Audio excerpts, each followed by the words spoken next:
Kini Glockapedia akan kembali membahas film yang berjudul Justice League. Buat penggemar film, pasti sudah tahu seluk-beluk para anggota Justice League lewat cerita versi komik dan lainnya.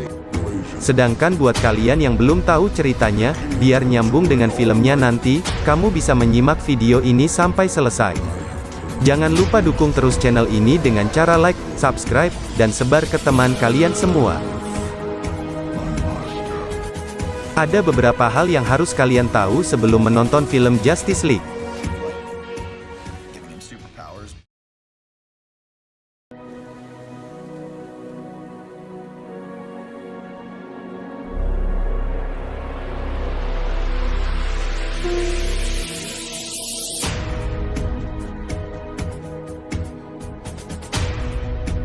Superman.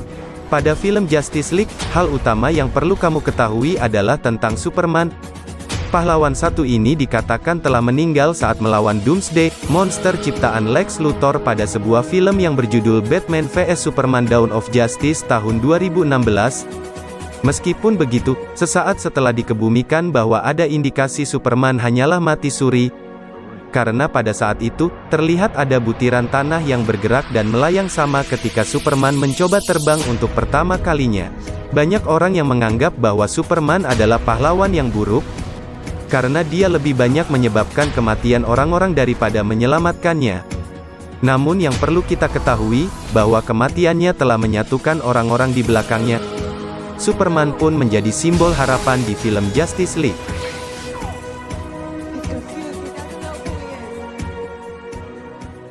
Batman. Setelah bekerja sama dengan Superman dan Wonder Woman untuk mengalahkan Doomsday pada sebuah film yang berjudul Batman vs Superman Dawn of Justice, Batman merasa bahwa sesuatu saat yang lebih buruk bakal terjadi. Anggapan ini diperkuat oleh Lex Luthor yang juga pernah mengancam bahwa kematian Superman bisa membawa ancaman yang lebih besar lagi. Karena hal itu, Batman bercerita kepada Diana Prince atau yang biasa disebut Wonder Woman, untuk mencari bantuan dari beberapa superhero lainnya yang masih ada. Peran Bruce Wayne dalam film Justice League bisa dibilang amat penting, karena dia berhasil merekrut seorang Flash ke dalam timnya. Begitu juga dengan Aquaman, meskipun sempat terjadi reaksi Aquaman alias Arthur Curry yang tidak ngenakin kepada Bruce, bisa jadi dia menolak ajakan Bruce untuk bergabung dalam Justice League pada saat itu. Walaupun begitu, Aquaman tetap akan menjadi bagian Justice League, karena tempat kelahirannya, Atlantis, diserang sosok jahat yang bakal jadi musuh utama dalam film Justice League.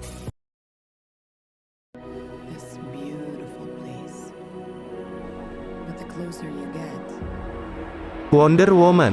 Dalam sebuah film yang berjudul Wonder Woman, kita tahu bahwa Diana Prince meninggalkan rumahnya Themyscira setelah Perang Dunia ke-1 untuk mengalahkan Ares.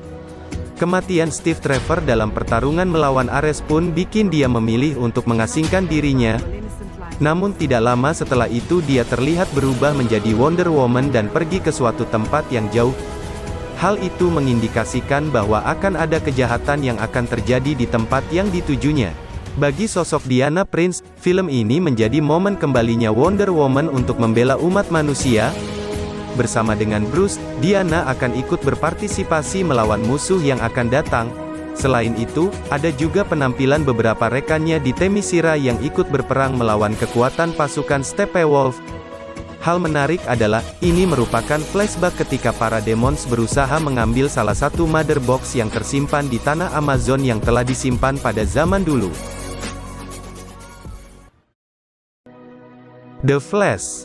Sama halnya seperti Aquaman, sosok Barry Allen alias The Flash juga masih belum jelas masa lalunya. Maka dari itu sosok Flash ini diperkenalkan lewat film Justice League. Dia merupakan salah satu metahuman yang direkrut oleh Bruce dalam timnya. Bahkan, bisa dibilang kalau Justice League merupakan awal karir seorang Barry atau Flash. Dalam film ini dia berkata jujur kepada Bruce bahwa dia tidak pernah ikut dalam sebuah pertempuran. Namun, tampaknya kehadiran seorang Flash menjadi warna tersendiri dalam film ini. Sosok pahlawan muda tersebut bisa menarik perhatian kita lewat suasana gelap Justice League dengan kepolosan dan kekonyolannya. Cyborg. Dalam film ini Cyborg alias Victor Stone akan menjadi kunci cerita atas perebutan sebuah Mother Box. Diceritakan dalam film, Stone mengalami luka parah setelah kecelakaan mobil. Hal itu memaksa ayahnya bereksperimen untuk menyelamatkan dirinya menggunakan Mother Box, yang akhirnya membuat Victor menjadi seorang cyborg. Meski akan menjadi fokus utama dalam film Justice League, tetap saja masih banyak yang belum mengetahui dari seorang cyborg. Pasalnya, sosok cyborg cuma tampil sesaat dalam Batman v Superman, Dawn of Justice. Sama halnya seperti The Flash dan Aquaman, kehadiran mereka dalam film ini sebagai karakter muda yang akan jadi penyeimbang pahlawan-pahlawan yang sudah berumur dan menarik perhatian penggemar yang masih berusia muda. Steppenwolf. Steppenwolf merupakan salah satu makhluk terkuat di semesta dan dikenal sebagai New God dalam daftar penjahat yang diciptakan oleh Jack Kirby. Dia juga dikenal sebagai kaki tangan dari seorang Darkseid, penguasa planet neraka Apokolips. Pemimpin tangguh para tentara Apokolips tersebut menggunakan kapak sebagai senjatanya. Wujud kapak tersebut bisa kita lihat dalam cuplikan-cuplikan Justice League yang beredar. Kemunculannya di dalam film Justice League bakal menjadi ancaman besar bagi bumi. Selain itu, kemunculan Steppenwolf juga bisa dibilang pertanda kemunculan Darkseid yang tidak dapat dihindari lagi. Itulah beberapa fakta yang harus kamu ketahui sebelum menonton film Justice League. Video ini dapat memudahkan kamu dalam memahami alur film tersebut nantinya. Terima kasih telah menonton video sampai akhir. Jangan lupa tonton video lainnya yang dapat menambah wawasan kamu bersama Glokapedia.